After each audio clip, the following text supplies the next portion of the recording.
அதிமுக சார்பாக தேர்ந்தெடுக்கப்பட்ட 37 நாடாளுமன்ற உறுப்பினர்கள் உச்ச நீதிமன்ற தீர்ப்பை உடனடியாக நிறைவேற்ற வேண்டும் என்று 22 நாட்கள் நாடாளுமன்றத்தை ஒத்திவைத்தோம்.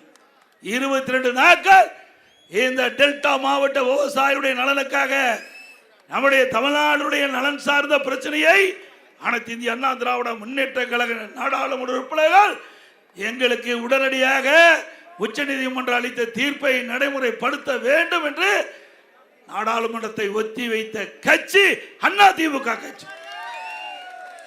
திமுக அப்படி செஞ்சுதா? இன்னைக்கு நீட் தேர்வுங்களை நீட்டுக்காக ஏதாவது நாடாளுமன்றத்தில் குரல் கொடுத்து நாடாளுமன்றத்தில் ஒத்தி வைக்கின்ற அளவுக்கு மத்திய அரசுக்கு அழுத்தம் கொடுத்தாங்களா? அது மட்டும் இல்ல, திரு ஸ்டாலின் எப்பொழுது பார்த்தாலும் பேசுகிறார், நாங்க இப்ப இருக்கிற பாரதிய ஜனதா அரசாங்கம் தமிழ்நாட்டுக்கு துரோகம் செய்திருக்கிறாங்க. திரு ஸ்டாலின் அவர்களே, அந்த கட்சியோட தான் நீ கூட்டணி வச்சிருந்தாங்களா இல்லைங்களா? 1999ஆம் ஆண்டு நாடாளுமன்ற தேர்தலில் பாரதிய ஜனதா திமுக கூட்டணி போட்டியிட்டு வெற்றி பெற்று மத்தியிலே மரியாதைக்குரிய மறைந்த வாஜ்பாய் அவர் தலைமையிலே ஆட்சி அமைக்கப்பட்டது. அந்த மத்திய அமைச்சரவையிலே இருக்கிற தமிழ்நாட்டை சேர்ந்த முரசொலி மாறன் அவர்கள் அமைச்சரா இருந்தாங்கல்ல.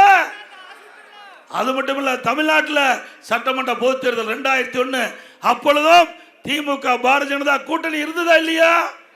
இருந்ததுல பாருங்க, யாருங்க ஆதாரத்தோட காட்டுறோம். யாரோட அமர்ந்திருக்கிறாரு? திரு உதயநிதி.